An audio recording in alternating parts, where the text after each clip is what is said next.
अध्यात्म से सीखी हुई शिक्षा है कि मान हम पे चढ़ ना जाए। आपने शास्त्री करी, उसके बाद आज आप मोटिवेशनल स्पीकर के रूप में हो, तो आपकी वो शास्त्री की पढ़ाई आपके काम आई या नहीं ही आई? हमारा पशु जैसा जीवन है। अगर हम सिर्फ कमा रहे हैं, खा रहे हैं और सो रहे हैं, हम सिर्फ खाने और सोने का काम कर रहे हैं और मंदिर जाने में भी जोर आए, प्रवचन सुनने में भी जोर आए, एक किताब पढ़ने में जोर आए, तो हमसे बड़ा अभागा कोई नहीं। तो क्या वास्तविकता में वो सरलता की मूर्ति पारिवारिक स्थितियों में भी रहती थी कि कहीं पारिवारिक स्थितियां कहीं बिगड़ी? बड़े दादा कह रहे हैं कि आप सब्जी लेने गए और आपको पता है कि सामने वाले ने ज्यादा ले लिया, तो आप अपने परिणाम क्यों खराब कर रहे हो? उसने ले लिया अगर 2-4 रुपए ज्यादा 1 किलो के, कोई बात नहीं, उस समय उसको किंचित लोभ कषाय ज्यादा है।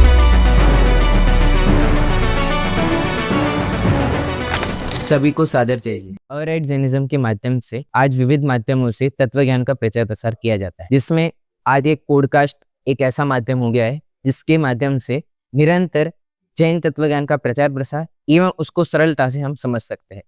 तो आज हम सभी के बीच में मोटिवेशनल स्पीकर पंडित सर्वज्ञ जी भारिल विद्यमान है। इनका पॉडकास्ट लेना इसलिए जरूरी हो गया है क्योंकि जब भी हम उनकी स्पीच सुनते हैं, उनका कोई पॉडकास्ट सुनते हैं या कोई इंटरव्यू सुनते हैं, तो हम जानते हैं कि वह एक अध्यात्म प्रेमी है। कहीं पे भी कोई भी बात चल रही है, वो कहेंगे कि मैं अध्यात्म से मेरा अलग ही प्रेम है।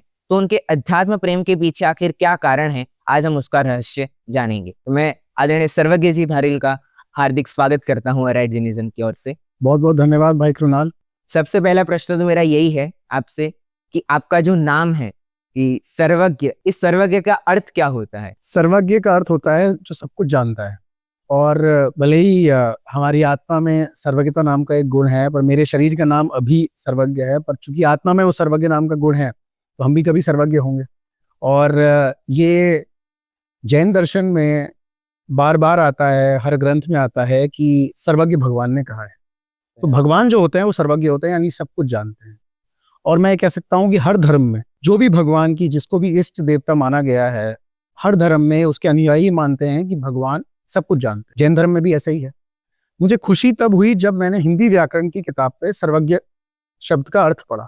क्लास में पढ़ाया जा रहा था और उसमें ये पढ़ाया गया सर्वज्ञ का अर्थ सब कुछ जानने वाला।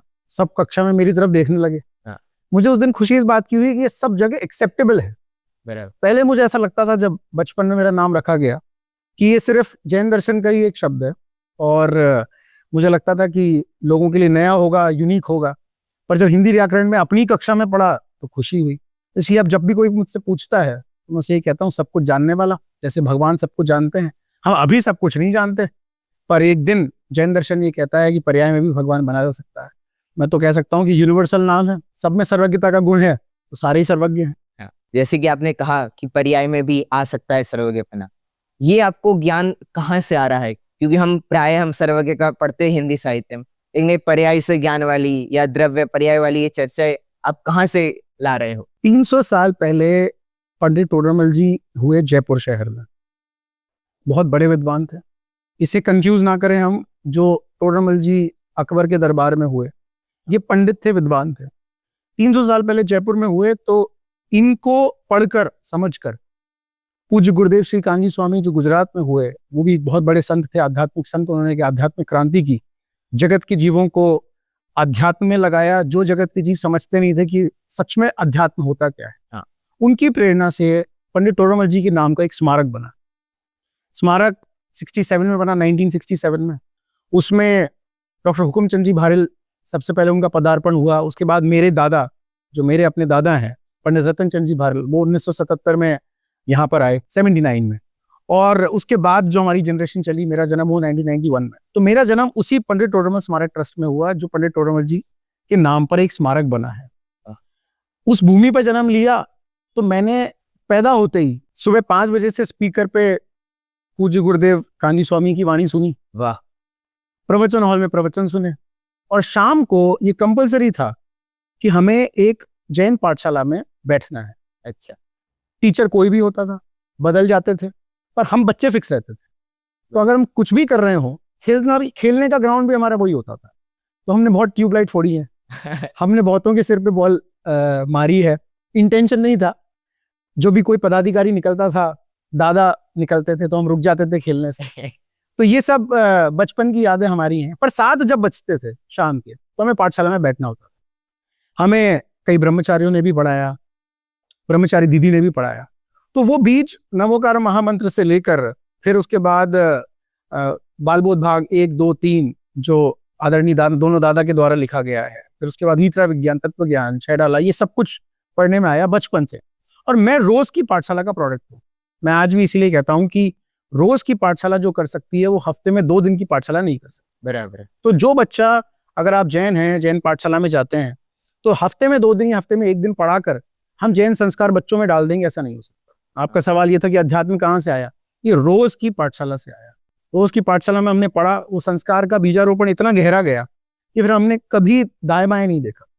क्योंकि जगत का जो माहौल है, स्कूल के जो माहौल है, बच्चे चाहे कोई भी धर्म के हों पर वो बुरी आदतों में पड़ जाते हैं। पर हमारे अंदर पाठशाला का बीज इतना गहरा था कि कभी कोई बुरी आदत आई नहीं और अध्यात्म का जोर वहां से आया। जैसे कि आपने सुना कि हम प्राय सोचते हैं कि हम पाठशाला संडे या सैटरडे संडे भेज देंगे तो हमारे बच्चे संस्कारित हो जाएंगे, हमारे बच्चों में संस्कार आ जाएंगे, लेकिन मात्र सैटरडे और संडे की पाठशाला से कुछ होने वाला है नहीं। आपको डेली पाठशाला ज्वाइन करना जरूरी है। और कृणाल, एक बात मैं और आपको रोक कर ही कहना चाहूंगा कि पेरेंट्स ऐसा सोचते हैं आजकल कि बच्चों पर प्रेशर बहुत है, स्कूल का पढ़ाएं कि पाठशाला भेजें।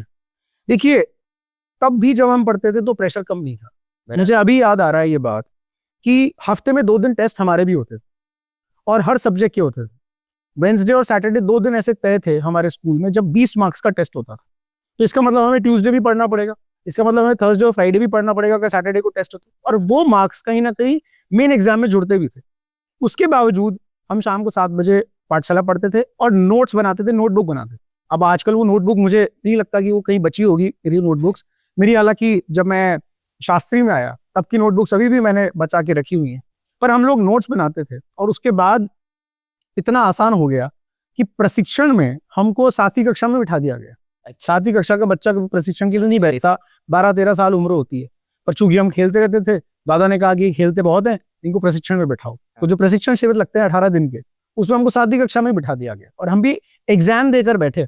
उसमें मौखिक एग्जाम दिया था हमने और हम डर रहे थे बहुत, पर फिर भी हमें बिठा दिया गया जो हम बच्चे यहाँ पे सब खेलते थे। तो इसीलिए ये बहुत जरूरी है कि पाठशाला को एक कदम ज्यादा दीजिए स्कूल की पढ़ाई से।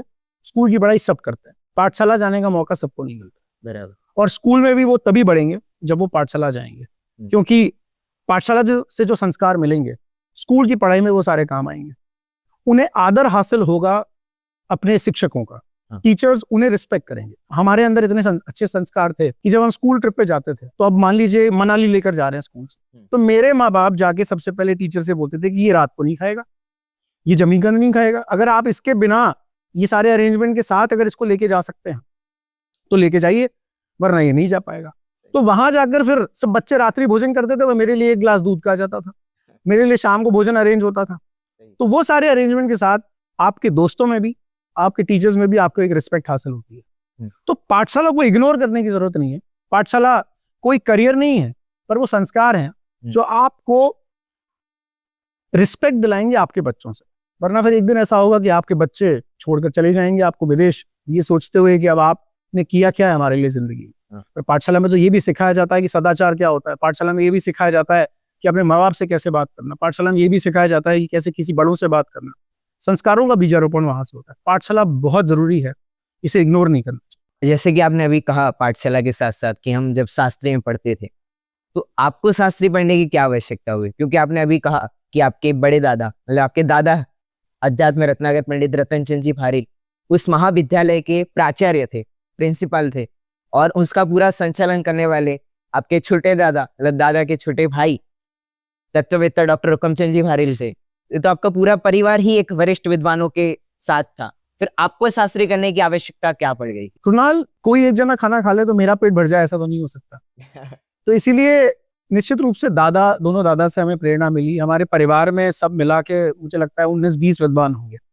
और दोनों दादा के परिवार से अगर देखें तो, और दोनों दादा के एक और छोटे भाई जो अनफॉर्चुनेटली सबसे पहले चले गए 2014 में, वो भी विद्वान से कम नहीं थे। जाते जाते उन्होंने भी प्रवचन करना शुरू कर दिया था। पर उनकी उम्र चूंकि कम थी तो वो 66 की एज में चले गए। तो उनको भी पूरी रुचि थी। मेरे परदादा उन्होंने भी, आज भी ऐसे लोग मिल जाते हैं जो ये कहते हैं कि हमने तो दादा के भी पिताजी से पढ़ा है। तो मेरे परदादा ने भी पाठशाला पढ़ाना शुरू कर दिया था, तो उनको भी बहुत गहरी रुचि थी। तो ये अब चौथी पांचवी जनरेशन तक चला आ रहा है। तो हम इस मामले में बहुत भाग्यशाली हैं कि हम ऐसे परिवार में जन्म लिया। पर चूंकि किसी एक के पढ़ जाने से हम पढ़ जाते, ऐसा तो नहीं था। तो इसीलिए अपना पेट तो खुद ही भरना पड़ेगा। कोई चबाकर भी दे दे आपको, कुछ मिक्सी में घोल कर भी दे दे, पर गिटकना तो आपको ही पड़ेगा। तो हमें ये सब मिला, पर चूंकि गिटकना तो खुद ही था, खुद का पेट खुद ही भरना पड़ता है, तो हमें पढ़ना जरूरी था। निश्चित रूप से इसमें दोनों दादा की प्रेरणा रही। मैं तो ऐसे घर में रहा जब बड़े दादा साथ में रहते थे, छोटे दादा नीचे रहते थे, तो हम में तो कोई फर्क रहा नहीं ऐसा। मैं जब नीचे खेलता था तो छोटे दादा का घर दिखता था, ऊपर जब रहता था तो बड़े दादा के साथ रहता था। छोटे दादा को भी बचपन से देखा, वो बाहर बहुत रहते थे प्रचार, तत्व प्रचार के लिए, पर दोनों दादा को इतना क्लोजली देखा। फिर पापा को प्रवचन करते हुए देखा। उन्होंने शास्त्री नहीं की पापा ने, और उन्होंने पूज्य गुरुदेव को सुना, साक्षात सुना। तो ये जरूर है कि मेरे पापा और पापा वाली जनरेशन पूरे सिंक में थे, वो एक में एक ही ऐसे थे। उनको कभी ऐसा लगा ही नहीं कि हमें शास्त्री करने की जरूरत है, क्योंकि वो बचपन से ही दादा के साथ रहे, स्मारक में भी आए, उनके साथ रहे, कभी अलग नहीं रहे। तो उनका तो नेचुरली प्रवचनकार होना हो गया।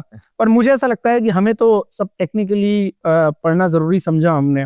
बड़े दादा ने एक दिन ऐसे ही दिल्ली से जयपुर के रास्ते में बैठे बैठे मैं उनसे बात कर रहा था, जब मैं 10वीं में कक्षा में पढ़ता था। मैंने कहा दादा, एक नया बोर्ड इंट्रोड्यूस हुआ है, ये आज के आधुनिक बोर्ड्स जो आ रहे हैं और जो पेरेंट्स अपने बच्चों को पढ़ा रहे हैं, IGCSE, वो मैंने पढ़ा हुआ है। अच्छा।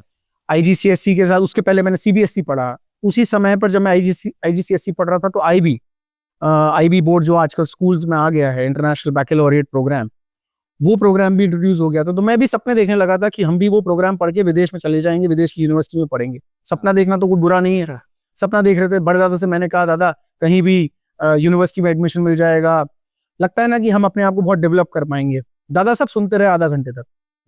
दादा ने, बड़े दादा की एक कुछ खास बात थी, उन्हें कुछ ऐसी रिद्धि प्राप्त थी कि वो बहुत कम बोलते थे, और जो भी बोलते थे उससे सामने वाले की दिशा मुड़ जाती थी। तो सुनने के बाद आधे घंटे बाद वो बोले कि ये सब तो तुम कभी भी पढ़ लोगे, पर शास्त्री फिर नहीं कर पाओगे। मैं कहा दादा डन, ठीक है, अब शास्त्री करेंगे। पता नहीं उनके इतना बोलने से निर्णय कैसे हो गया।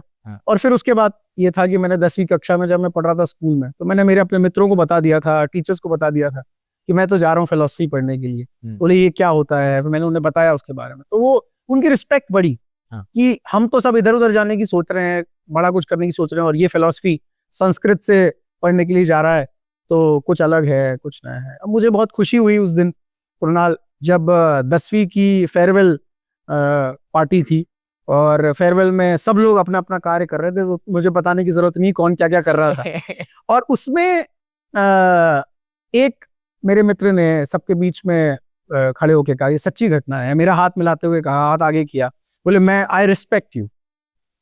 तो मैंने उसका हाथ मिलाया और कुछ समझ नहीं आया। उसने कहा कि सामने सब लोग सब कुछ कर रहे हैं, रात्रि भोजन चल रहा है, जिसको जो करना है वो खा पी रहा है, और तुम किसी भी चीज को हाथ नहीं लगा रहे हो। और फिर तुम्हारा अपना एक भविष्य तुमने तय कर लिया ऑलरेडी कि तुम अब एक और अलग कोर्स, फिलोसफी का कोर्स करने जा रहे हो, इसलिए मैं तुम्हारी रिस्पेक्ट करता हूँ। तो वरना इस माहौल में ऐसा रहना, अनटच रहना, सबसे कितनी बड़ी बात है। तो मुझे याद है मैं दोस्तों की जन्मदिन पार्टी में जाता था। देखो पार्टी में ना जाए ऐसा नहीं हो सकता, जब बच्चे हैं, जन्मदिन हो रहा है किसी दोस्त का, तो जाते थे। तो हमारे टाइम पे तो हर केक में अंडा डलता था। पर मुझे याद है कि मैं और सिद्धि, मेरी सिस्टर, हम किसी बर्थडे पार्टी में अगर गए तो हमारे लिए घर का बना हुआ केक अलग से रखा रहता था, और जिसका जन्मदिन होता था वो 2 केक काटता था, एक हमारे लिए अलग से केक काटता था, और एक जो जनरल बाजार का केक होता था वो काटता था। तो हमारे लिए खाना अलग से बनता था, दिन में वो हमको देते थे, 4 बार पूछने आते थे। तो ये सब चीजों से आप एक अलग पहचान ऑलरेडी बना लेते हैं। तो धर्म से दूर जाने की जरूरत नहीं है, शास्त्री से दूर जाने की जरूरत नहीं है। अध्यात्म जो है वो सच्चाई है, वो अल्टीमेट पाथ है। हम उससे दूर जाकर अपने आप को धोखा देते हैं, इसलिए लोग समझ नहीं पाते, और ये समझाने की उन्हें जरूरत है। आपने जैसे कहा कि शास्त्री आपने करी, लेकिन अब जब भी बच्चे शास्त्री आज सोचते हैं कि हम शास्त्री करेंगे, या कोई किसी पेरेंट्स को कहा जाता है कि आपके बच्चों को आप शास्त्री कराओ, तो पेरेंट्स के और बच्चों के सवाल एक रहता ही है कि शास्त्री करने के बाद हमारा क्या भविष्य। तो आपने जब शास्त्री आपने कदम रखा, तो दादा ने इतना कह दिया कि आपको शास्त्री कभी नहीं कर पाओगे, और आपने शास्त्री कर लिया। तो शास्त्री करने के बाद जब आप प्राचार्य के साथ ही थे, तो आपको भी ख्याल है और आप भी उस संस्था से आज भी जुड़े हुए हो, इतने सालों से, समथिंग आप 50 वर्ष पूर्ण होने वाले हैं। तो शास्त्री करने के बाद बच्चों का भविष्य क्या रहता है, यह आज एक सबसे बड़ा प्रश्न हो गया है। और वही प्रश्न मैं आपके सामने रखना चाहता हूँ कि ये जो माता पिता है और जो छात्र है कि जो अभी 10वीं में है, 9वीं में है, 8वीं में है, और वो कहीं ना कहीं सोच रहे, कहीं ना कहीं सुन रहे कि शास्त्री करना चाहिए, शास्त्री करना चाहिए, लेकिन बस वो सुनने लायक तो हो जाता है कि हमें शास्त्री करना है, लेकिन एक बार बैठते तो सोचते हैं कि भाई शास्त्री करने के बाद हमारा क्या भविष्य होगा। कुणाल, डिग्री भविष्य तय नहीं करती। मैं ऐसे आईआईटी पास्ड आउट लोगों को भी जानता हूँ जो शायद बहुत अच्छा नहीं कर पाए अपने जीवन में, और एक तरह से वो अपने आप को फेलियर मानते हैं। जब मैं उनसे मिला और मुझे पता चला कि वो आईआईटीएन है और फिर भी खुद से दुखी हैं, तो मुझे समझ में आया कि डिग्री तय नहीं करती कि आप कितने सफल होंगे। डिग्री योग्यता नहीं बना सकती। आप अगर योग्य हैं तो बिना डिग्री के भी आप जीवन में सफल हो जाएंगे। तो जब डिग्री बहुत ज्यादा मायने नहीं रखती, तो फिर हम शास्त्री या आईआईटी में बहुत ज्यादा कंपैरिजन नहीं कर सकते। आप शास्त्री होके भी असफल रह सकते हैं, आप आईआईटी करके भी असफल रह सकते हैं, आईआईटी करके सफल भी हो सकते हैं, शास्त्री करके भी अतिशयकारी एक आईआईटीएन से भी ज्यादा सफलता हासिल कर सकते हैं। समस्या है हमारी सोच में, हम सोचते छोटा है। कोई व्यक्ति आईआईटी करके भी उसे दुनिया में प्रॉब्लम दिख सकती है। आईआईटीएन सुसाइड नहीं करते, ऐसा नहीं है। आप देख सकते हो, अभी कभी भी सर्च करोगे तो कोई आईआईटी करने के बाद उसने सुसाइड कर लिया क्योंकि वो जीवन से परेशान हो गया था। शास्त्री करके भी किसी ने ऐसे फील्ड में करियर बना लिया जिसका उसे कोई अनुभव ही नहीं था। अगर हम छोटा सोच रहे हैं तो हम छोटे चीज में सेटल हो जाएंगे शास्त्री करके भी, बराबर। और अगर हम बड़ा सोच रहे हैं तो शास्त्री करने के बाद आपके लिए पूरी दुनिया खुली हुई है। ये बात मैं बहुत लौकिक अपेक्षा से कह रहा हूँ, परंतु इससे बड़ी भी बात जो है, जो ग्रेटर गुड है, जो ग्रेटर पर्पस है, वो ये है कि शास्त्री करने के बाद यदि आप सिद्ध बन जाएंगे तो इससे बड़ी और भविष्य क्या हो सकता है। शास्त्री करने के बाद मैं दोबारा अब लौकिक पे आ रहा हूँ। शास्त्री करने के बाद अगर आपको लौकिक में सफलता हासिल करनी है तो आपको स्ट्रगल रहेगा। 5 साल 10 साल आपको मेहनत करनी होगी, चाहे आप व्यापार करें चाहे आप नौकरी करें। नौकरी में भी आपको प्रमोशन लेना है तो 10 साल मेहनत करनी होगी, व्यापार में भी आपको प्रमोशन लेना है, आपको अपने व्यापार को सेटल करना है तो 5 से 10 साल मेहनत करनी है। एक उम्र का फिर एक ऐसा पड़ाव आता है 35 साल 40 साल, जब आप अपने आप को सेटल महसूस करते हैं। 1200 से ज्यादा शास्त्री, आप बैकग्राउंड बताइए, जिस भी बैकग्राउंड का आपको शास्त्री चाहिए हम बता सकते हैं। वो चाहे शेयर मार्केट में ऊंचाइयां हासिल कर रहे हो, वो चाहे पॉलिटिक्स में ऊंचाइयां हासिल कर रहे हो, चाहे बिजनेस में ऊंचाइयां हासिल कर रहे हो, चाहे पत्रकारिता में ऊंचाइयां हासिल कर रहे हो, चाहे वो किसी भी और एक ऐसे बिजनेस में ऊंचाइयां हासिल कर रहे हो जिसका उन्हें पहले कोई अनुभव नहीं था, पर उन्होंने समय रहते अनुभव लिया, कहीं पर जॉब करी, अनुभव लेके अब वो अपना बिजनेस कर रहे हैं। बीट एनी बैकग्राउंड, शास्त्री वहां पर अपना मार्क बना रहे हैं। दूसरी तरफ एक आईआईटी करने के बाद कोई व्यक्ति स्टार्टअप शुरू करता है और वो फेल हो जाता है, तो फेलियर तो वहां पर भी है। पर बात यह है कि हम अगर बड़ा सोचेंगे तो हम लौकिक में सफलता हासिल करें। शास्त्री करने के बाद सबसे बड़ा एडवांटेज जो होता है, क्योंकि लौकिक की सफलता तो एक निर्भर करती है सोच पर, जिसने जैसा सोचा उसने वैसा कर लिया, डिग्री मायने नहीं रखती। पर शास्त्री करने के बाद सबसे बड़ा बेनिफिट ये होता है कि आप अध्यात्म से जीवन भर जुड़े रहते हैं, तो आपको मानसिक शांति मिलती है। मानसिक शांति रहती है तो आपका पूरा परिवार एक सुखमय जीवन बिताता है, जिसमें लड़ाई झगड़े नहीं होते, जिसमें कोई टकराव नहीं होता, बंटवारे नहीं होते, क्योंकि आपके पास अध्यात्म का साथ है। आपको ये पता है कि जो मिलना है वो भाग्य अनुसार मिलना है। वो मान्यता पक्की हो जाती है कि भाग्य के अनुसार मिलेगा, कर्म तो जो होगा वो भाग्य के अनुसार ही कर्म होगा, यानी कि जैसी मेरी गति होगी गति वैसी चलेगी।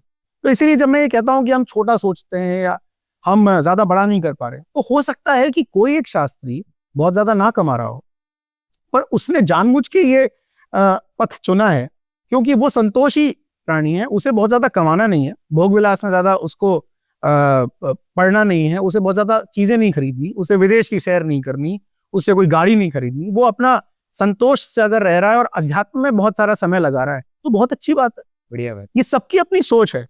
अगर कोई सोचता है कि नहीं मुझे अनुकूलता सारी चाहिए और मैं अध्यात्म में भी कोई कमी नहीं रखूंगा, तो वो धर्म और धन दोनों के लिए काम करते हैं। तो अपनी सोच ये तय करती है कि हमें आगे क्या करना है, डिग्री तय नहीं करती कि आप क्या करेंगे। तो इसलिए अगर आप बड़ा सोचते हैं आप बड़ा कर सकते हैं। आपका बैलेंस ये कहता है कि हमें धन और धर्म का बैलेंस करना है, आप बैलेंस करिए। आपको लगता है नहीं मेरे लिए धर्म प्रायोरिटी है, धन बिल्कुल भी कोई मायने नहीं रखता है, तो आप धन को भूल जाइए, आप धर्म को प्रायोरिटी रखिए और ऐसे हमारे यहाँ जब मैंने बात करी कि कोई भी बैकग्राउंड है हमारे शास्त्री करने के बाद, तो फिर ऐसा बैकग्राउंड भी है जो ब्रह्मचारी हो गए। तो ब्रह्मचारी बनने के बाद उन्होंने सब जगत के दंड फंद से वो दूर हो गए।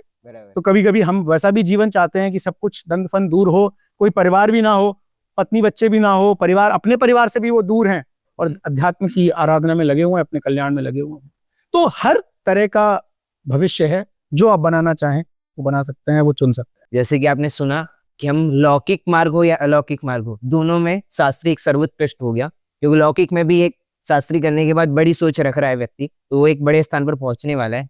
और अलौकिक में तो अपन निश्चित ही है कि मोक्ष अवस्था को प्राप्त करने ही वाला है। अब मैं आपके पर्सनल के बारे में पूछना चाहूंगा कि आपने शास्त्री करी, उसके बाद आज आप मोटिवेशनल स्पीकर के रूप में हो, तो आपकी वो शास्त्री की पढ़ाई आज के मोटिवेशनल स्पीच में या बीच के एक सेशन में जहां तक आप आज इस स्थान पर पहुंचे, उसके बीच में क्या शास्त्री की पढ़ाई आपकी काम आई या नहीं ही आई? मैं हर जो बात कहता हूँ वो कहीं ना कहीं अध्यात्म से जुड़ी होती है, क्योंकि जैन धर्म कोई एक संप्रदाय नहीं है, कोई एक धर्म नहीं है, वो वस्तु का स्वभाव है, वो यूनिवर्सल लॉ है दुनिया के।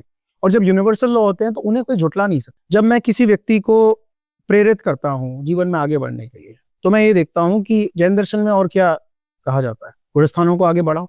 जैन दर्शन भी तो यही प्रेरणा है। जब हम प्रवचन में बैठते हैं तो हम गुणस्थानों के बारे में पढ़ते हैं कि भाई हम हमारा गुणस्थान यदि अभी पहला है तो हम चौथे गुणस्थान में जा सकते हैं, चौथे के बाद पांचवें में जा सकते हैं, फिर हम मुनिराज बन के छठे सातवें गुणस्थान में झूल सकते हैं, और फिर उसके बाद हम सीढ़ियां चढ़ के आगे गुणस्थान में जाकर एक दिन भगवान बन सकते हैं। तो वो भी तो एक मोटिवेशन ही है। हाँ। क्या प्रथम गुणस्थान से आगे बढ़ो और चौथे गुणस्थान तक जाओ और फिर सिद्धावस्था प्राप्त करो। तो अब लौकिक में जब हम ये बात करते हैं तो हम भी ये बात बोलते हैं, प्रेरणा देते हैं लोगों को कि देखो जीवन में थोड़ा कुछ और आगे बढ़ो। जिसकी भाग्य में होता है, जिसकी योग्यता होती है, जिसका समय आ गया होता है, जिसकी काल अवधि आ गई होती है, वो आगे बढ़ जाता है। मैं तो कई बार अपनी मीटिंग्स में, सेमिनार्स में ये बात बोलता हूँ कि सब सफल नहीं होंगे। सब सफल हो जाएंगे तो फिर तो ऐसा दुनिया में कभी हुआ नहीं। अनादिकाल से कह लो या हमारी अपनी छोटी जिंदगी में देख लो, 30-35 साल की जिंदगी में, कि सब सफल हो जाएं, ऐसा नहीं होता। सब सफल होंगे पर एक समय पर नहीं होंगे। सबका अपना अपना समय आता है। कोई 20 साल की उम्र में सफल हो सकता है, किसी को 30 साल की उम्र में सफलता मिलेगी, किसी को 50 में, किसी को 60 में मिलेगी, किसी को हो सकता है 70 साल के हो जाएंगे तब जाके कोई लाइमलाइट मिलेगी, या जैसी इच्छित सफलता वो चाहते हैं वैसी मिलेगी।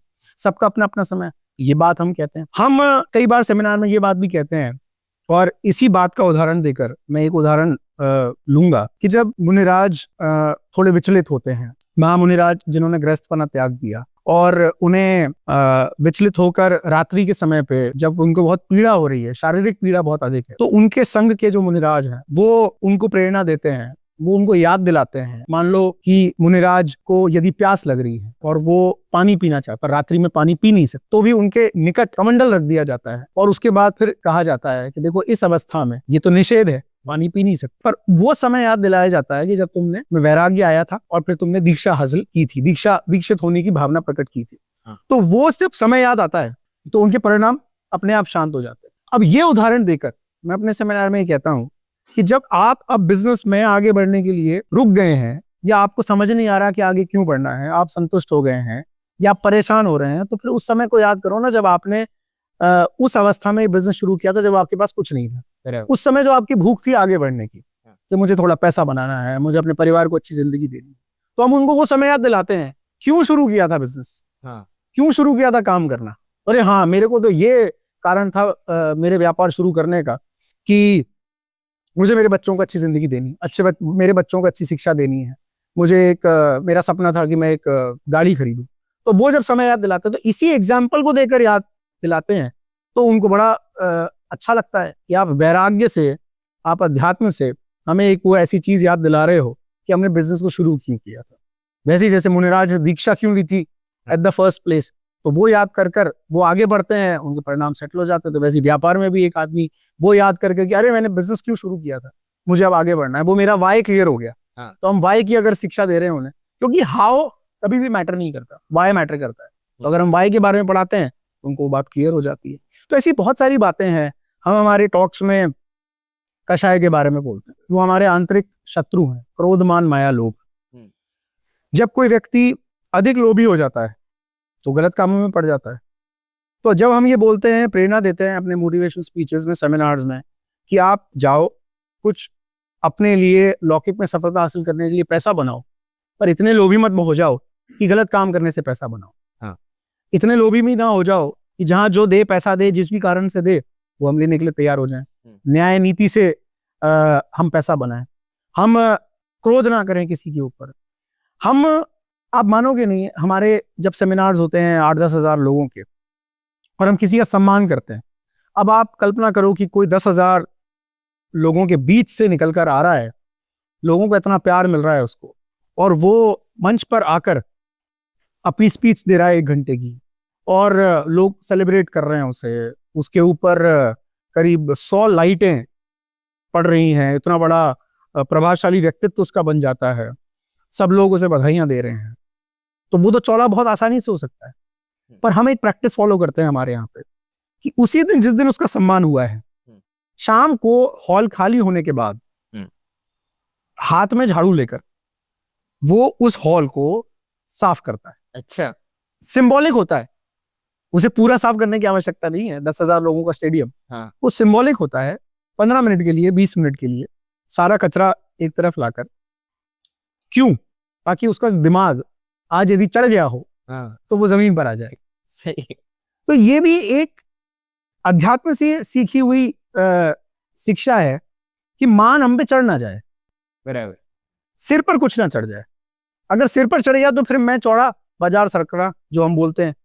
और इसी के साथ साथ हम अपने सेमिनार में, खासकर मेरे पिताजी एसपी बारिल जी, इन भावों का फल क्या होगा। हमारे 3 दिन की उस सेमिनार में, हमारे रियूनियन में, जो बिजनेस फैमिली का रियूनियन होता है, तो तीसरे दिन 9 बजे फिक्स है कि अध्यात्म का सेशन होगा। अच्छा। और वो पापा लेते हैं। उसमें उन्होंने शुरुआत सबसे पहले की थी, इन भावों का फल क्या होगा सर, कि भाव जो है उससे कर्म बंधन हो रहा है, उन्होंने सिखाया। तो भावों में भी कोई गलत भाव ऐसा ना हो हमारे परिणामों में कि जिससे हमें पाप बंद या पुण्य बंद हो। पुण्य बंद हो रहा है तो अच्छी बात है, पाप बंद हो रहा है तो हम उससे बचें। इसलिए कई घरों में, आज आप मानोगे नहीं, हैदराबाद में एक मुस्लिम है, उनके घर पे उन्होंने इन भावों का फल क्या होगा कि स्टिकर 25 जगह अपने घर में लगा रखे। अच्छा। एक बाथरूम में 2 जगह लगा रखे हैं, WC के सामने और दरवाजे के पीछे। और ये मैं खुद देख कर आया हूं, आप चाहोगे तो मैं वीडियो भी आपको दे दूंगा। 25 जगह उन्होंने इन भावों का फल क्या लगा रखा है, हर बाथरूम में, हर बेडरूम में, ड्राइंग रूम में, हर जगह जहां देखोगे आपको इन भावों का फल क्या होगा मिलेगा। इतना तो शायद मेरे ख्याल से किसी जैन परिवार में भी, जैन घर में भी नहीं लगा होगा। सही। उस मुस्लिम ने नॉनवेज छोड़ दिया। वाह। उनके घर में कोई नॉनवेज नहीं खाता। और वो एक बात सुनकर कि जैसे हमारा पप्पू है, हमारा बच्चा है, वो गिर जाता है तो हमें कितना दर्द होता है, तो हम किसी और का पप्पू, चाहे वो बकरा हो, चाहे वो मुर्गी हो, वो कैसे खा सकते हैं? वो भी किसी का बच्चा है। सही। अंडा है तो वो भी किसी का बच्चा है। ये सुनकर कई लोगों के जीवन में परिवर्तन आया है।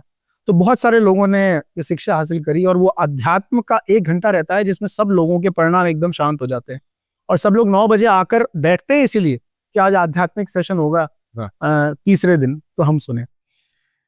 ये अध्यात्म जैन धर्म तक लिमिटेड नहीं है, ये सबके लिए है।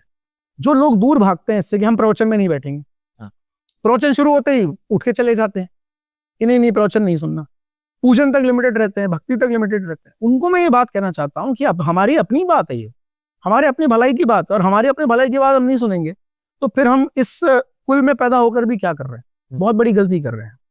हमारा पशु जैसा जीवन है अगर हम सिर्फ कमा रहे हैं, खा रहे हैं और सो रहे हैं।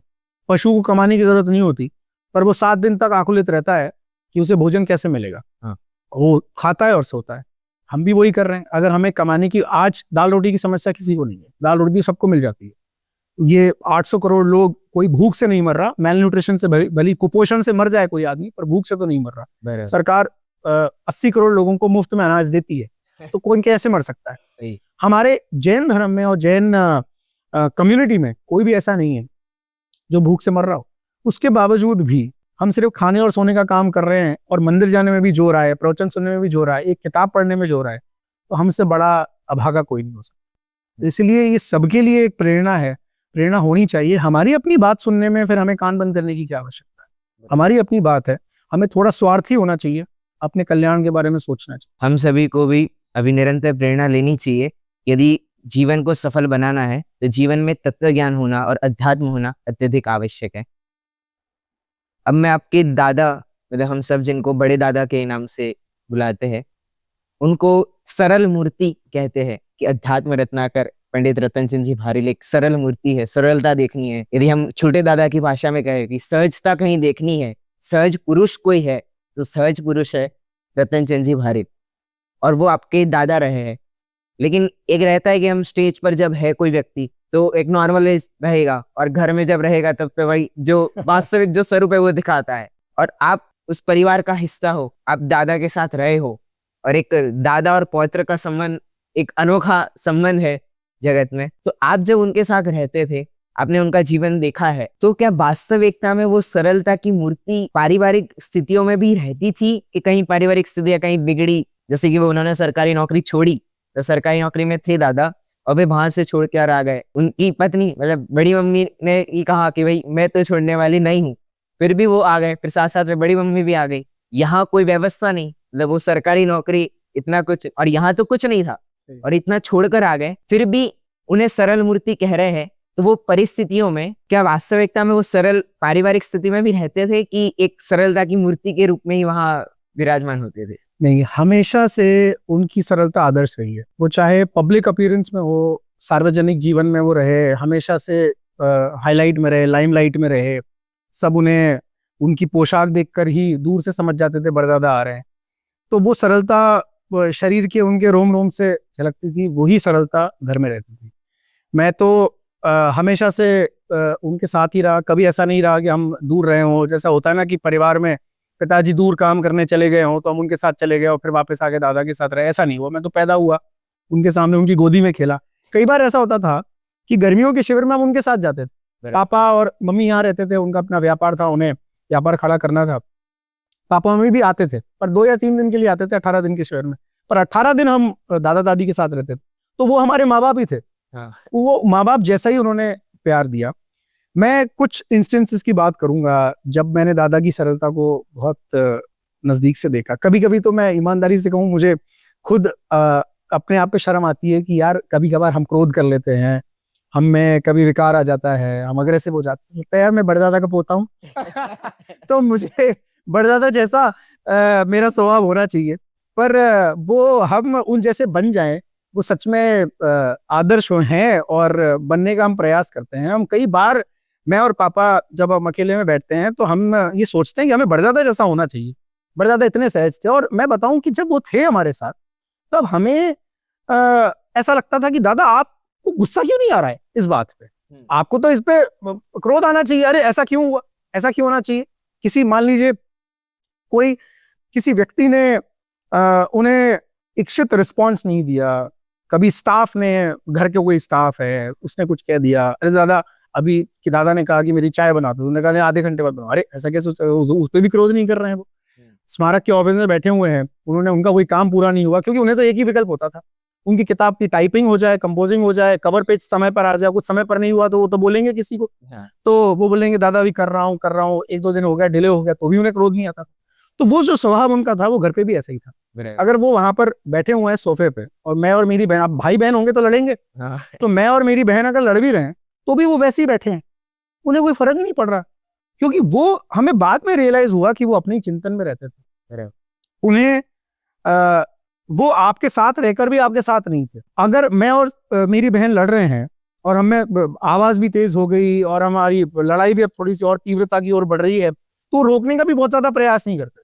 ठीक है, भाई बहन लड़ रहे हैं। कभी हमें उन्होंने डांटा हो ऐसा मैंने नहीं देखा। मुझे ही नहीं, मैं पोता था, पर उनके अपना बेटा, मेरे पिताजी, उनको भी कभी कुछ ऐसा कहा हो, रोका हो किसी बात के लिए, स्ट्रिक्ट हो गए हो, है ना, वो दादा जैसा बिहेव कर रहे हो, वैसे कभी वो रहे नहीं।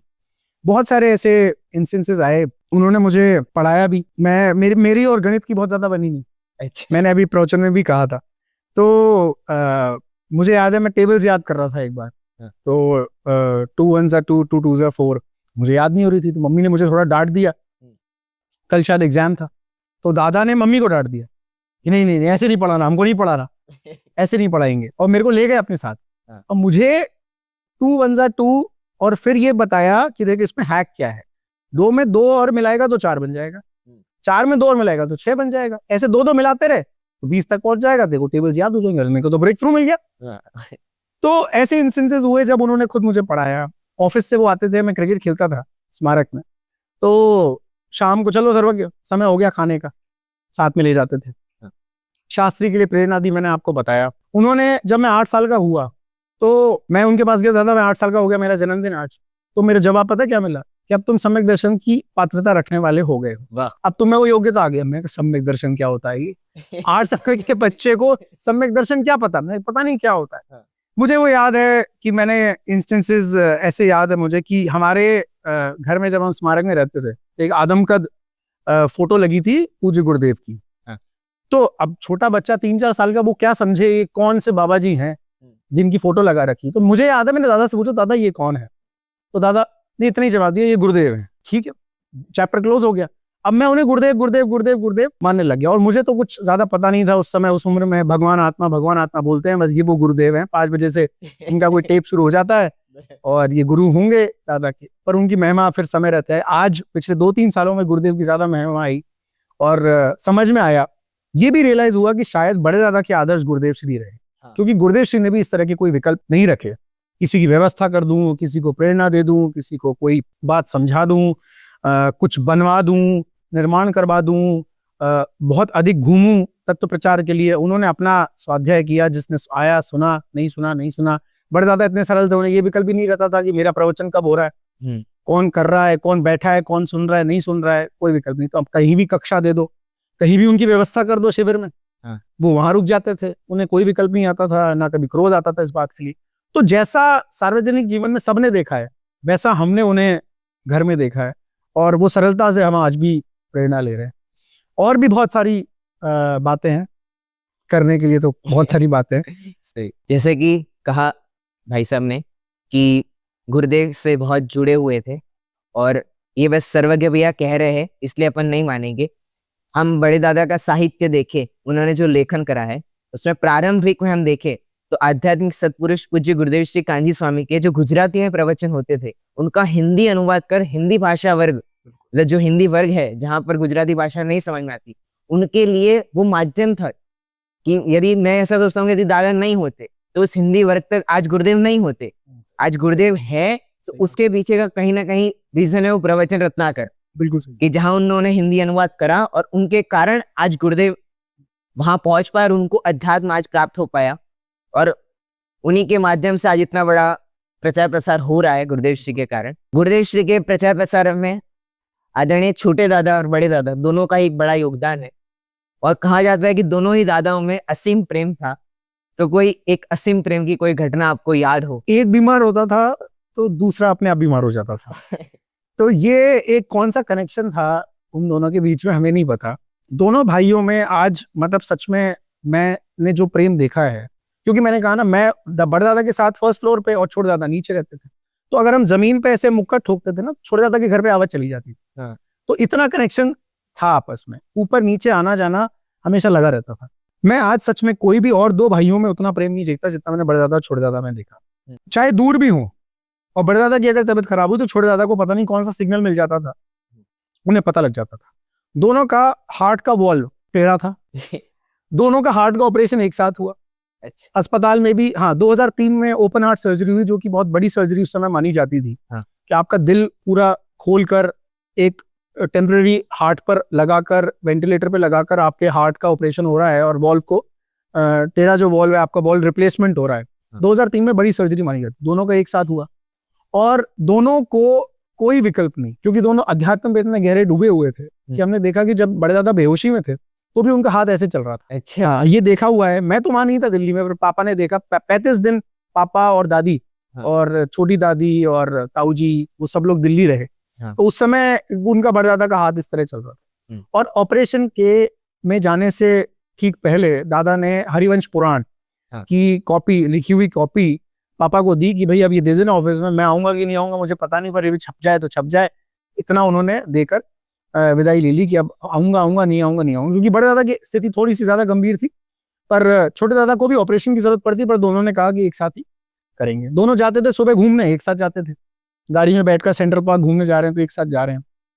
कई बार जब छोटे दादा विदेश से लौटते थे तो ये तय था कि उनका भोजन हमारे घर पे होगा, क्योंकि घर अभी खुला है, तो वो 2 दिन हमारे घर पे ही भोजन करते थे। पारिवारिक जब गेट टुगेदर होता है तो दोनों दादा की अपनी एक जगह फिक्स होती थी, तो साथ में बैठते थे। बड़े दादा की तबीयत अगर खराब हो, दुनिया में कहीं भी किसी भी कोने में छोटे दादा हो, तो वो पहुंचेंगे ही पहुंचेंगे, चाहे उन्हें कोई भी कार्यक्रम छोड़कर क्यों ना आना पड़े। और ये ऐसा इंस्टेंस हुआ 2 बार।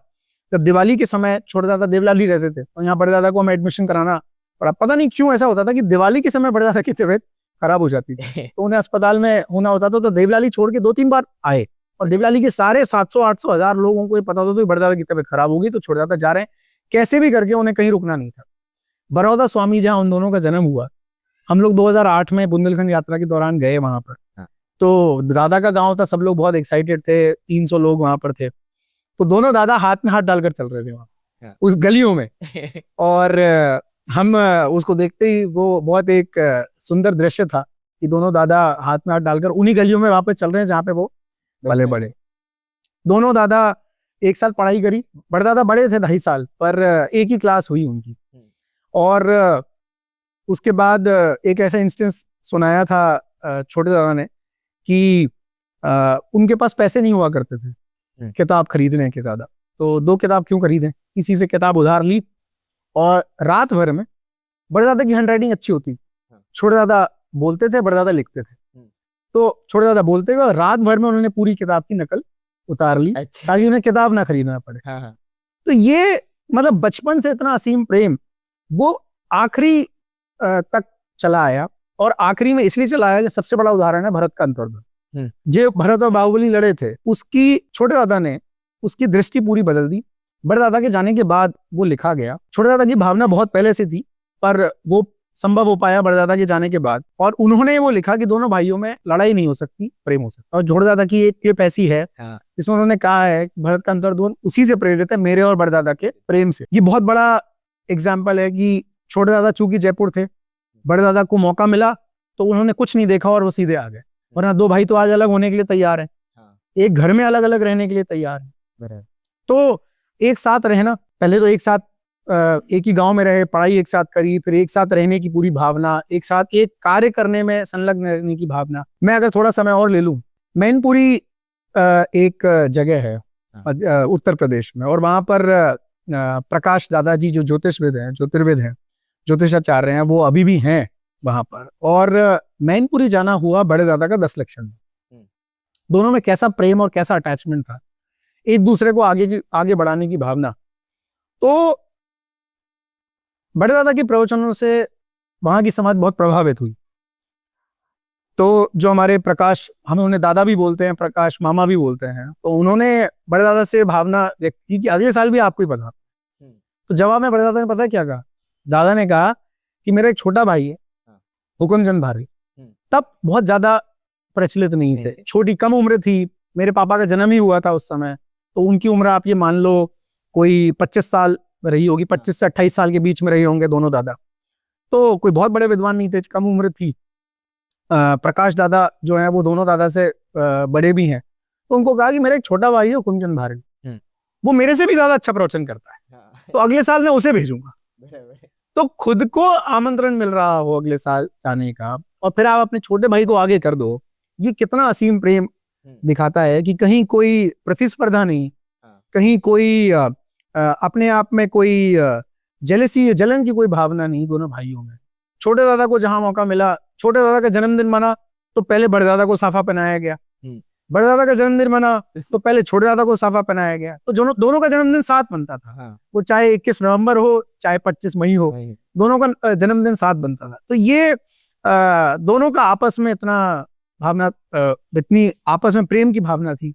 मैंने छोटे दादा को बड़े दादा के पैर छूते हुए देखा जब उनका जन्मदिन था, बट छोटे दादा ने कहा कि देखो मेरा बड़ा कोई नहीं भाई साहब के अलावा, तो आज मैं पैर छू के उनका आशीर्वाद लेना चाहता। तो 2.5 साल बड़े भाई के पैर छूना, वरना अपने आप ऐसा नहीं देखा जाता कि छोटा भाई वो बड़े भाई के पैर छू रहा हो और बहुत सम्मान से छू रहा हो, बट छोटे दादा ने बड़े दादा के पैर छुए। ये अपने आप में कितना सम्मान और प्रेम आपस में दिखाता है। कुछ बड़े फनी इंस्टेंसेस भी हैं जो बड़े दादा ने एक बार छोटे दादा के जन्मदिन पे सुनाया था। चूंकि दादा नहीं है दोनों, तो मैं ही सुना देता हूँ जो हमने सुने थे। मुझे लगता है कि यंग जनरेशन ने वो नहीं सुने थे। तो होता यह था कि छोटे दादा का स्वभाव थोड़ा गर्म था। वो खेलते थे बचपन में, तो मान लो छोटे दादा हार रहे हो तो छोटे दादा को क्रोध आ जाता था, तो बड़े दादा का हाथ काट लेते थे। ये बड़े दादा ने सुनाया हमें, किसी गुस्सा आ जाता था तो मेरा हाथ काट लेता था, है ना।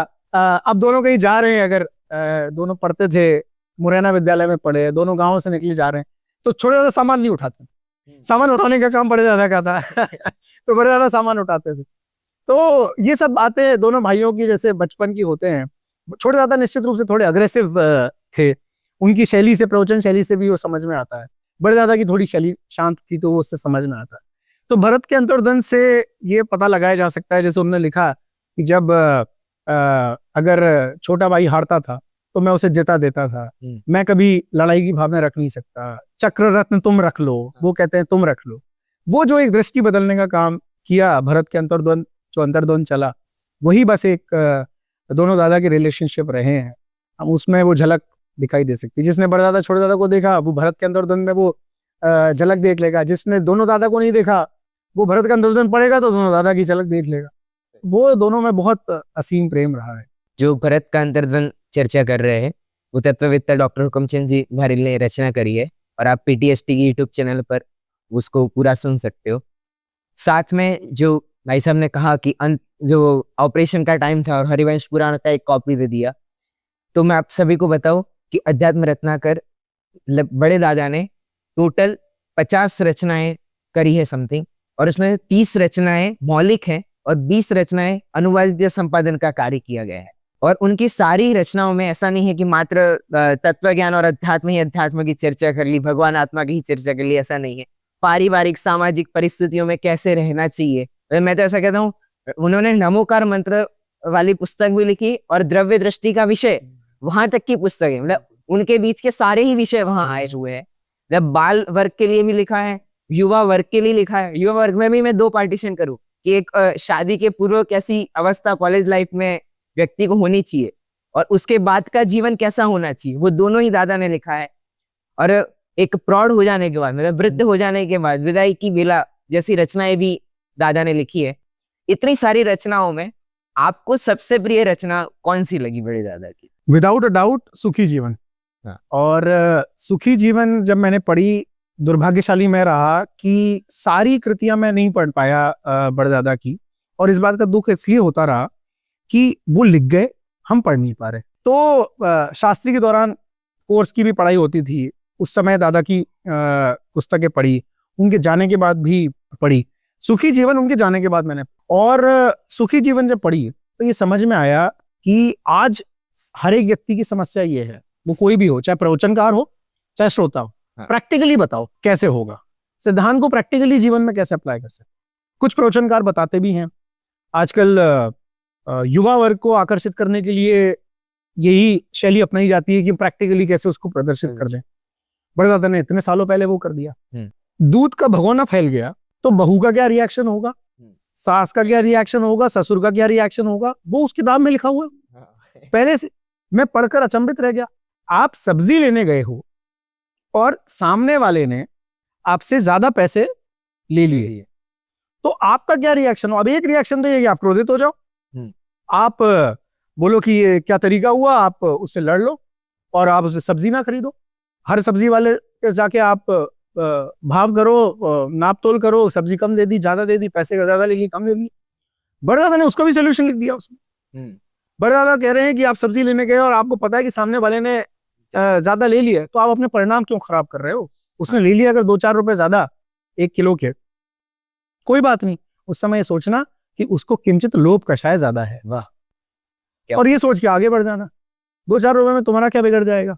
पर मोल भाव करके जो तुम अपना दिमाग खराब करोगे, उससे तुम्हें कितना कर्म बंधन होगा, उसका भी दिमाग खराब होगा, तुम्हारे दिमाग खराब होगा। कोई बात नहीं, छोटी छोटी बातों को से आगे बढ़ना। भगोना फैल गया दूध का, बहू को पसीना आ गया, जब सासू माँ आती होंगी अब वो क्या रिएक्शन देंगी, और फिर ससुर जी आएंगे पीछे से। तो सासू माँ आई, सासू माँ ने कोई रिएक्शन नहीं दिया, बहू रिलैक्स हो गई, कोई बात नहीं, तू तो नहीं जली, दूध का भगोना फैला है तो तेरी चिंता ज्यादा है, दूध तो फिर आ जाएगा। ससुर जी आए, अरे बोले अभी तो प्रवचन सुनकर आ रहे हैं, जो होना था तो हो गया, पर अब तुम तो ठीक हो, तुम तो सुरक्षित हो। वरना एक रिएक्शन ये भी हो सकता था, तुम्हें पता नहीं है, तुम्हें काम नहीं आता है, तुम्हें दूध गिरा दिया, नुकसान हो गया, अब कहाँ से नया दूध कहाँ से आएगा, तो ताजा दूध था। एक रिएक्शन वो भी हो सकता है। पर ऐसा रिएक्शन कर कर हम परिवार में कितनी सुख शांति अपना सकते हैं। तो बहुत सारी कहानियों के माध्यम से जैन दर्शन को समझाना, जैन दर्शन के सिद्धांतों को समझाना, उसमें जो होना है सो निश्चित है। वो एकाक्षी राजा की कहानी से उन्होंने समझाया हुआ है कि एक आंख का वो राजा था, उसकी शक्ल जो देख लेता था उसको भोजन नहीं मिलता था। उसने खूब प्रयास किए कि कोई मेरी शक्ल भी देख ले उसे भोजन भी मिल जाए, और उसका वो प्रयास भी विफल हो गया। तो उसे समझ में आ गया कि यार जो होना होता है वही होता है, मेरे करने से कुछ नहीं होता। तो ऐसे बातें वो इतने सालों पहले लिख गए। मैं कहता हूँ वो किताब पढ़कर कोई व्यक्ति अगर समझाना शुरू कर दे तो वो अच्छा प्रवचनकार भी बन जाएगा और जगत तक तत्व भी पहुंच जाएगा। तो दादा की वो कृति बहुत प्रैक्टिकल है। इस जीवन में इस समय जब बहुत उतार चढ़ाव है तो हमें वो पढ़कर अपने जीवन को सुखमय बनाना चाहिए। मतलब दादा की सारी ही रचनाएं तत्व ज्ञान के साथ साथ सामाजिक परिस्थितियों को भी कैसे सुधारे, कैसे सहज रहे, कैसे सरल रहे, वो बताती है। और उन रचनाओं में ऐसा नहीं कि मात्र जैन समाज पढ़ती है, जैनेतर समाज में पढ़ती है। इसका प्रमाण यह है कि वो पुस्तकों के पीछे जो समीक्षाएं लिखी रहती है वह अधिकतर जैन के इतर जैन समाज के तो काफी बड़े बड़े जो भी सिद्धहस्त लेखक है उनके तो समीक्षाएं आती थी। अन्य जो जैन के अलावा भी है जो प्रोफेसर हिंदी साहित्य के, वो भी उनको समीक्षा लिखकर भेजते थे कि आपकी ऐसी अद्भुत रचना है, और वो अन्य लोगों को देते। यहाँ तक उन्होंने लिखा है कि हम अन्य लोगों को भी आपकी ये पुस्तकें प्रदान करते हैं। एक बहुत बड़ा मैं बात आपको बताना चाहूंगा। नासिक जेल में एक कैदी था। हाँ। नासिक जेल में की लाइब्रेरी में बड़दादा की एक पुस्तक विदाई की बेला वहां पहुंची। कैसे पहुंची हमें नहीं पता, पर उस कैदी ने उस किताब को पढ़ा तो उसका जीवन में एक बहुत बड़ा परिवर्तन आया। और उसने जेल से वो पत्र लिखा बड़दादा को कि मैं कैदी हूं नासिक जेल में, और मैं आपकी पुस्तक पढ़कर बहुत प्रभावित हुआ, मेरे जीवन में बहुत बड़ा परिवर्तन आया। बड़दादा छोड़दादा जब नासिक गए तो उन्हें जेलर ने स्पेशली इनवाइट किया, आमंत्रित किया जेल के अंदर, और बड़दादा छोड़दादा उस कैदी से मिलने गए, कैदियों से मिलने गए, उन्हें वहां पर अच्छी बातें सुनाई, और उस कैदी का व्यवहार इतना अच्छा हुआ कि उसे जल्दी रिहाई मिल गई। तो वो जेल से जल्दी छूट गया, और उसके बाद उसने बड़दादा की कई पुस्तकें पढ़ी। हो सकता है मैं गलती कर रहा हूँ, वो विदाई की बेला थी या कोई और पुस्तक थी, पर बड़दादा की एक पुस्तक थी। और उसके बाद उसने कई पुस्तकों का अध्ययन किया और उसका जीवन में बड़ा परिवर्तन आया। एक कवि हुए विष्णु सक्सेना, उन्होंने बड़दादा के बारे में काफी कुछ लिखा है। बहुत और जैनेतर समाज के लोग जो थे उनको प्रेरणा मिली। विदाई की बेला आज भी एक हाईएस्ट सेलिंग पुस्तक है।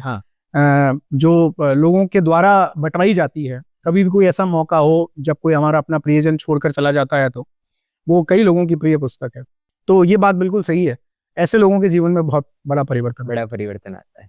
यदि आप सब भी उन रचनाओं को पढ़ना चाहते हो तो आपको स्क्रीन पर एक नंबर दिख रहा होगा, उस नंबर पर आप इतना मैसेज करिए कि हमें बड़े दादा की रचनाएं बताएं। वो आपको पूरी लिस्ट दे देंगे और साथ में आपको जो जो रचना चाहिए उनका नाम लिख दीजिए, आपके घर पर वो रचनाएं पहुंच जाएगी। अब मैं आपसे चर्चा तो बहुत कर सकते हैं, बहुत चर्चा करना है, लेकिन एक अंतिम अब सवाल पूछना चाहूंगा कि आप एक पिता बन चुके हो और आपके अभी एक पुत्र और पुत्री का जन्म हुआ है, और आपने उनका नाम, जैसा कि आपका नाम भी एक कि भाई हम प्रायः नहीं सुनते हैं, वैसा ही उनका आपने नाम रखा है, आत्मज्ञ और आत्मदर्शी। तो इस नाम के पीछे क्या रहस्य? मतलब आज हम प्रायः बच्चों के नाम सुनते हैं तो बच्चे मॉडर्न नाम रखते हैं, लेकिन ऐसा नाम आज तक हमने सुना नहीं है और पहली बार हम सुन रहे हैं। तो ये आत्मज्ञ और आत्मदर्शी, ये नाम के पीछे का क्या रहस्य है? हमारे परिवार में आध्यात्मिक नाम रखने की परंपरा रही है। भले ही निश्चित रूप से रतन चंद जी भारेल और हुकुम चंद जी भारेल कोई बहुत ज्यादा आध्यात्मिक नाम नहीं है, क्योंकि उनके पिताजी मेरे परदादा हरदास जी भारेल, उनका भी कोई ऐसा आध्यात्मिक नाम नहीं था। पर घर में सबके नाम, ये क्रेडिट बड़े दादा को जाता है कि वो चाहे शुद्धात्म प्रभा टड़ैया हो, वो चाहे परमात्मा प्रकाश जी भारेल हो, अध्यात्म प्रकाश जी भारेल हो, अध्यात्म प्रभा जी हो, चाहे शुद्धात्म प्रकाश जी भारेल हो, फिर वो अनुभव प्रकाश भारेल हो, ये जो जनरेशन है उन सबके नाम बड़े दादा ने रखे। तो ये नाम सब चूंकि आध्यात्मिक रखे गए तो फिर वो आध्यात्मिक नाम रखने की एक शुरुआत हो गई वहां से। तो हमारी इस जनरेशन में भी नाम आपको सबके आध्यात्मिक मिलेंगे। तो पहले से ये मन में तय था कि जो नाम रखना है आध्यात्मिक रखना है। मेरे बच्चे मेरे विवाह के 8 साल बाद हुए, बड़े दादा जा चुके थे। मेरे विवाह के 2-3 साल बाद बड़े दादा चले गए। तो हम तो ये सोचते थे कि बड़े दादा रखेंगे, और चूंकि बड़े दादा चले गए थे तो एक बड़ी चिंता थी कि अब नाम कौन रखेगा। तो अब हम भी उनकी पथ पे आगे बढ़ रहे हैं। तो मैं एक दिन पूज्य गुरुदेव के प्रवचन पढ़ रहा था। हाँ। तो ऑडियो सुनने से ज्यादा पढ़ने में ज्यादा क्लैरिटी होती है। आत्मज्ञ शब्द मुझे वहां से मिला।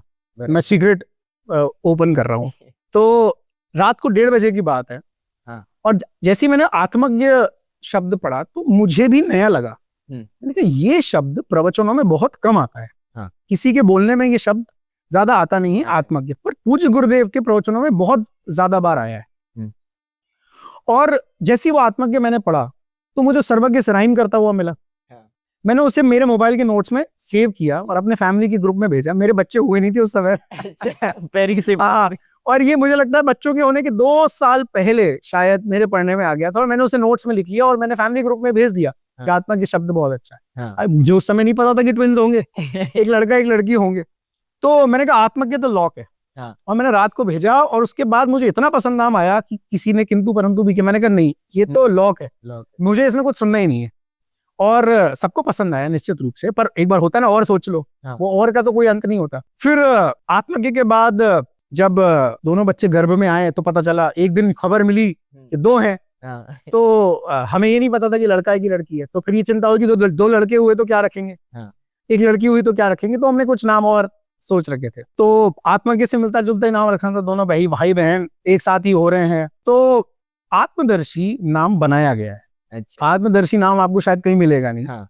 मैंने आत्मज्ञ सर्च किया तो भी मुझे बहुत मिला नहीं कहीं पर भी किसी का नाम, पर आत्मदर्शी तो बनाया गया। और वो मेरी बहन सर्वदर्शी से मिलता जुलता है। हाँ। तो जैसे सर्वदर्शी है वैसे आत्मदर्शी बन गया, तो वो उससे मिलता जुलता है। अब आत्मज्ञ में एक खास बात यह है कि सर्वज्ञ का ज्ञ है।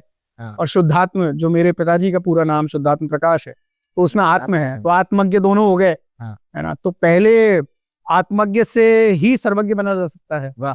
है ना। ये बात सही है जी, पहले सर्वज्ञ से आत्मज्ञ हुआ है पर फिर आत्मज्ञ से सर्वज्ञ बनेगा। तो लौकिक में भी ऐसे ही होगा और पारलौकिक में भी ऐसे ही होगा कि वो आत्मज्ञ से सर्वज्ञ बनेगा। तो वो बात नाम दोनों ऐसे निकल कर आए। मतलब आपका आत्मज्ञ नाम आध्यात्मिक सत्पुरुष पूज्य गुरुदेव श्री के प्रवचनों में से निकल आया और आत्मदर्शी उससे ही जुड़ा, मतलब गुरुदेव के प्रवचन ही एक कारण रहे। मतलब हम समझ सकते हैं कि जो आपके परिवार में जो अध्यात्म नाम रखने की परंपरा चली है वह दोनों दादा के बाद चली है और दोनों दादा एकमात्र अध्यात्म सत्पुरुष पूज्य गुरुदेव श्री से प्रभावित हुए। उनके कारण उनके पूरी लेखन में तो अध्यात्म आया ही आया, साथ साथ परिवार जनों में भी कोई नाम पूछे तो तुरंत समझ में आए कि ये गुरुदेव श्री से संबंधित व्यक्ति है। और उसके बाद ये परंपरा चली और आज नहीं है, फिर भी जो नाम रखे जा रहे हैं वो कहीं ना कहीं गुरुदेव श्री के ही जुड़े हुए हैं। तो आपका पूरा ही परिवार ऐसा अध्यात्ममय है।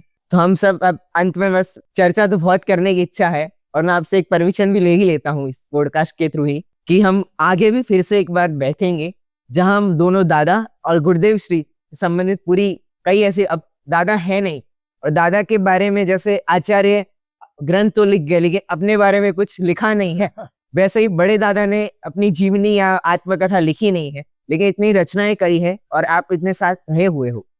तो हम फिर से एक बार बैठेंगे जब दोनों दादा, खासकर बड़े दादा और उनके साहित्य पर चर्चा करेंगे निश्चित रूप से। और बस अंत में आपसे एक ही कि आप अराइट जर्नलिज्म को कुछ संदेश देना चाहते हो तो। देखिए, अराइट जर्नलिज्म एक बहुत ही बढ़िया सोशल मीडिया प्लेटफॉर्म है जिसमें अध्यात्म की बातों का प्रचार प्रसार हो रहा है। भाई कृणाल के माध्यम से कंटेंट को बहुत फिल्टर करके, एडिट करके उस पर अपलोड किया जाता है। मैं इसीलिए देख रहा हूँ कि उसकी ग्रोथ बहुत अच्छी हुई है। इसमें भाई कृणाल की मेहनत है और कंटेंट जब फिल्टर होकर आता है तो आपको मूल बात आप तक पहुंच रही है। तो सबसे पहले तो इस चैनल को फॉलो जरूर करें। ये यूट्यूब पर भी हैं, इंस्टाग्राम पर भी हैं और इनका जो कंटेंट है उससे आपको अध्यात्म की बातों की रुचि लगेगी। जब रुचि लगेगी तो हमारा पूरे कंटेंट तक भी जा सकता है। इसमें छोटी बड़ी वीडियोस दोनों हैं। इंस्टाग्राम पे रील्स मिलेंगी, यूट्यूब पे आपको बड़ी वीडियोस मिलेंगी। तो बड़े प्रवचन जो हैं 45 मिनट के प्रवचन यदि आप नहीं सुन सकते तो आप उनके शॉर्ट्स, आप उनकी रील्स सुनकर उस विषय के बारे में जान सकते हैं। और मैं धन्यवाद दूंगा भाई कृणाल को कि उन्होंने ये इनिशिएटिव लिया और अपने अध्ययन काल में ये इनिशिएटिव ले लिया। हम जब एक इवेंट कर रहे थे तो मैंने पूछा सोशल मीडिया बहुत अच्छा कौन कर सकता है, तो कृणाल का नाम मुझे सजेस्ट किया गया वार्डन के द्वारा, दीक्षक के द्वारा। कृणाल को जब बुलाया तो कृणाल ने बताया कि अराइट जर्नलिज्म ये चलाता है। मुझे बहुत खुशी हुई कि एक अध्ययनशील विद्यार्थी एक इतना बढ़िया प्लेटफॉर्म चला रहा है। इससे प्रेरणा लेनी चाहिए। ऐसे और प्लेटफॉर्म भी बनने चाहिए क्योंकि संभावनाएं बहुत हैं और इस प्लेटफॉर्म के माध्यम से अध्यात्म का प्रचार प्रसार हो, उत्तरोत्तर प्रगति हो और हम बाकी लोगों तक शेयर करें ये कंटेंट, तो मुझे लगता है सोशल मीडिया के माध्यम से रील्स देखने में जो ये समय चला जाता है, उस समय को बचाकर इस तरह के अकाउंट्स को फॉलो करके अपना समय सदुपयोग करें समय का, ये ज़्यादा ज़रूरी है। बहुत बहुत धन्यवाद भाई साहब।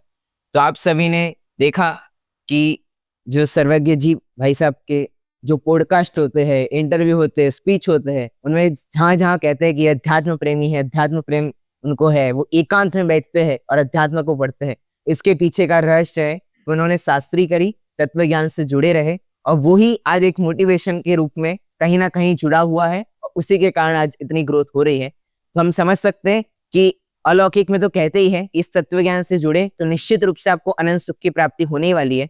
साथ साथ यदि आप तत्व ज्ञान से जुड़ रहे हो तो लौकिक में भी सुख की प्राप्ति होने ही वाली है, आप आगे बढ़ने वाले हैं। तो हम सब भी इस तत्व ज्ञान से जुड़े रहे, अध्यात्म के साथ जुड़े रहे, इसी मंगल भावना के साथ सभी को जय जय।